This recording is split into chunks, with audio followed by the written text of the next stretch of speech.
দর্শক বন্ধু আপনারা দেখতেই পাচ্ছেন সাধারণ জনগণের টুপের মুখে কিন্তু বাংলাদেশ সেনাবাহিনী কিন্তু এই মুহূর্তে কিন্তু পড়ে গিয়েছে। তাদের হাতে লাঠি সুটা নিয়ে কিন্তু বর্তমান সেনাবাহিনী পুলিশকে কিন্তু ঘিরে রেখেছে, যে সেনাবাহিনী ভুয়া ভুয়া বলে কিন্তু তারা স্লোগান পর্যন্ত কিন্তু দিয়ে বেড়াচ্ছে। উল্টো দিকে তারা বলতেছে যে স্কুলের যে বিমানের দুর্ঘটনা এটাকে কেন্দ্র করে কিন্তু যে বাচ্চাদের বা শিশু বাচ্চাদের যে লাশ, সেই লাশ কিন্তু গুম করে এটাকে কেন্দ্র করেই সেনাবাহিনীকে বর্তমান ভুয়া ভুয়া বলে স্লোগান দিচ্ছে।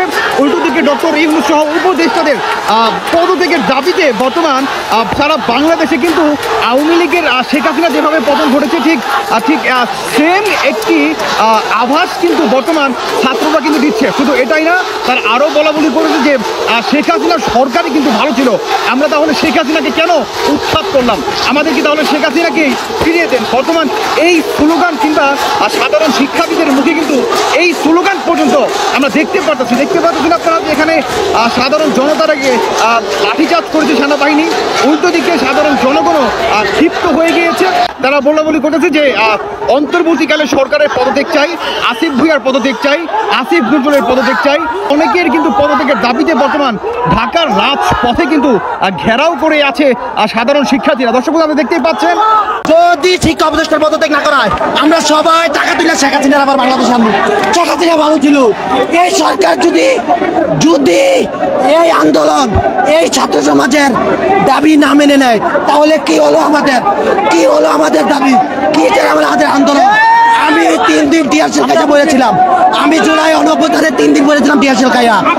আমি শুধু শিক্ষা উপদেষ্টা না, তার সাথে যারা সংশ্লিষ্ট শিক্ষা সচিব, শিক্ষা উপদেষ্টা, ঢাকা বোর্ডের মারা গেছে। আমরা ফ্রেন্ড সার্কেল মিলে 50+ লাশ বের করছি, টোটাল মারা গেছে 150+। নিউজ করে 20 জন ফাইজলামি পাইছে, এরা লাশ গুম করে রাত্রে। আমরা কালকে পরীক্ষা ছিল, আজকে পরীক্ষা স্থগিত করা হয়েছে। আমরা পরীক্ষার পর রওনা করে কালকে রাত 2:30টার সময় বের হয়ে গেছি। এটা কি ফাইজলামি? আর কি শুনতে চান? কোথায় 200, কোথায় 20, সরকার ফাইজলামি পাইছে, সেনাবাহিনী ফাইজলামি পাইছে। এটা দর্শক বন্ধুরা আপনারা দেখতেই পাচ্ছেন এই মুহূর্তে ডক্টর ইউনূসের পদত্যাগের দাবিতে মাইলস্টোনের স্কুলের শিক্ষার্থীদের সাথে সাধারণ শিক্ষার্থী এবং সাধারণ জনগণ কিন্তু বর্তমান রাজপথে কিন্তু নেমে আসছে। শুধুমাত্র মাইলস্টোনের স্কুলের শিক্ষার্থীদের লাশ শুধু চাওয়ার জন্যই না, উল্টো দিকে ডক্টর ইউনূসের এক দফা এবং আসিফ ভুঁইয়া সহ, আসিফ নজরুল সহ আরও অন্যান্য উপদেষ্টার পদত্যাগের দাবিতে বর্তমান যমুনা ঘেরাও করতেছে আপনার মাইলস্টোনের সাথে, মাইলস্টোনের স্কুলের শিক্ষার্থীদের সাথে সাধারণ জনগণ। দর্শক বন্ধুরা আপনারা এই মুহূর্তে দেখতেই পাচ্ছেন লাঠি হাতে কিন্তু বর্তমান সাধারণ শিক্ষার্থীরা কিন্তু বর্তমান রাজপথে নেমে আসছে। উল্টো দিকে সেনাবাহিনীর কিন্তু তুপের মুখে কিন্তু পড়ে গেল সাধারণ শিক্ষার্থীদের সামনে। দর্শক বন্ধুরা এই মুহূর্তে কিন্তু 5ই আগস্ট কিন্তু একটা আভাস কিন্তু পাওয়া যাচ্ছে বাংলাদেশের এই মাইলস্টোন স্কুলের যেই বিমানের যে দুর্ঘটনা এটাকে কেন্দ্র করে সামনে কিন্তু আরও ভয়াবহ একটি অবস্থা হবে। কারণ আপনার সাধারণ শিক্ষার্থীরা তারা শুধু একটা স্লোগান দিচ্ছে যে ভুয়া ভুয়া বলে। তারা আরও বলতেছে যে মধ্যরাতে সেনাবাহিনী তারা অনেকগুলো অ্যাম্বুলেন্স মাইলস্টোনের স্কুলের ভিতরে ঢুকায়, সেখান থেকে তারা অনেক লাশ তারা বের করে নিয়ে গুম করে ফেলে। দর্শক বন্ধুরা এটার দাবিতে এবং উপদেষ্টা ডক্টর ইউনূস সহ আরও অনেক উপদেষ্টাকে পদত্যাগের দাবিতে বর্তমান সাধারণ শিক্ষার্থীরা কিন্তু ঢাকার রাজপথে কিন্তু নেমে আসছে। আমরা দেখছি ককটেল বিস্ফোরণ হচ্ছে এবং যারা প্রবেশ করেছিল তাদের কিন্তু পুলিশ এবং সেনাবাহিনীর সদস্যরা কিন্তু লাঠিচার্জ করছে, এমনকি সরাসরি দেখার চেষ্টা করছে।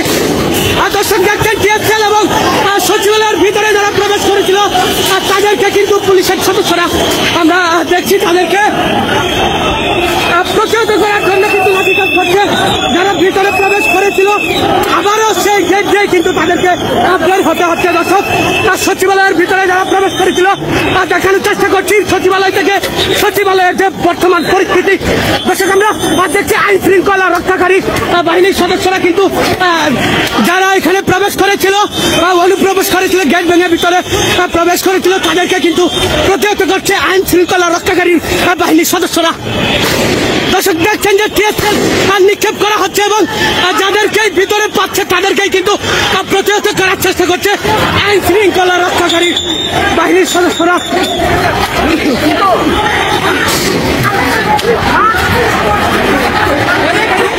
দর্শক দেখছেন আইন শৃঙ্খলা রক্ষাকারী বাহিনীর সদস্যরা কিভাবে তাদেরকে গেট থেকে বের করছে এবং যেদিক দিয়ে আসছিল তাদেরকে সেদিক থেকেই কিন্তু প্রতিহত করে তাদেরকে বের করা হচ্ছে।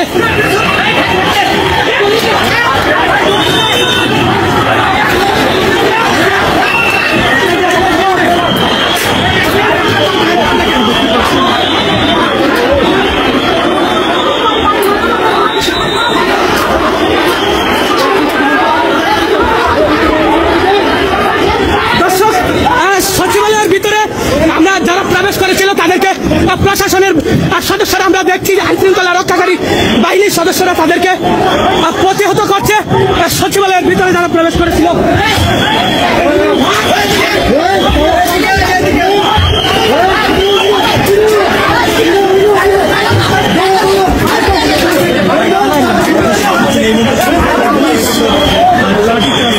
যেমনটি দেখছিলেন যে লাঠি চার্জের যে অবস্থা আর সচিবালয়ের ভিতরে গেট ভেঙে যারা প্রবেশ করেছিল তাদেরকে লাঠি চার্জ করে এবং আমরা দেখছি আইন শৃঙ্খলা রক্ষাকারী বাহিনীর সদস্যরা তাদেরকে প্রতিহত করছে।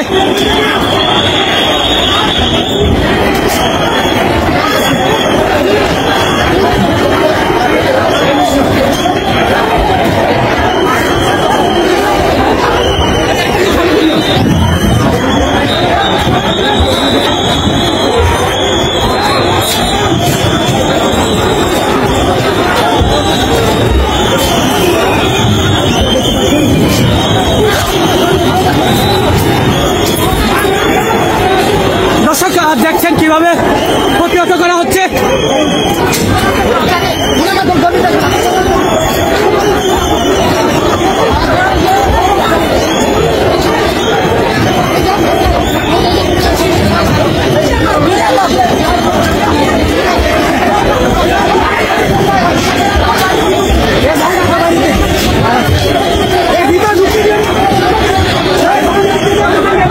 দর্শক আমরা দেখলাম যে আমরা যেমনটি দেখলাম মাত্র কিন্তু যারা এখানে প্রবেশ করেছিল তাদেরকে পুলিশ কিন্তু আইন শৃঙ্খলা রক্ষাকারী বাহিনীর সদস্যরা তাদেরকে প্রতিহত করছে এমনটি দেখার চেষ্টা করছি।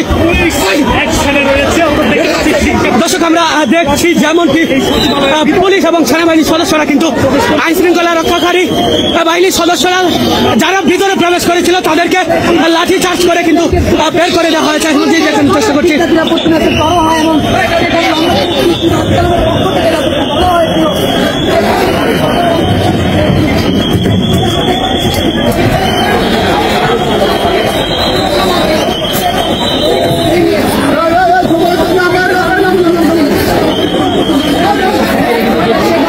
দর্শক শিক্ষার্থীরা যেভাবে অবস্থান নিয়েছিল তাদেরকে কিন্তু প্রতিহত করা হয়েছে।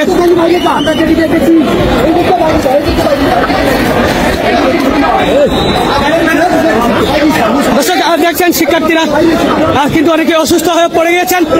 আমরা দেখছি সচিবালয়ের ভিতরে যারা এসেছিল তাদেরকে পুলিশ প্রতিহত করেছে। যে এই মুহূর্তে পুলিশ তাদের একেবারে সুসজ্জিত ভাবে সাজিয়ে বিভিন্ন প্রোটোকল নিয়ে তারা তাদের প্রোটেকশন নিয়ে তারা ভেতরের দিকে আস্তে আস্তে প্রবেশ করছেন। ভেতরে অনেক ছাত্রছাত্রীর অবস্থান, হয়তোবা তাদের উপরে যদি ভালো মতো তারা বুঝিয়ে বের করতে পারে তাহলে ভালো, আর না হয়তো তারা লাঠি চার্জের মতো অবস্থান নিয়েছে। তাদের প্রত্যেকের হাতে অস্ত্র এবং আপনারা দেখতে পাচ্ছেন যে তাদের হাতে লাঠি আছে।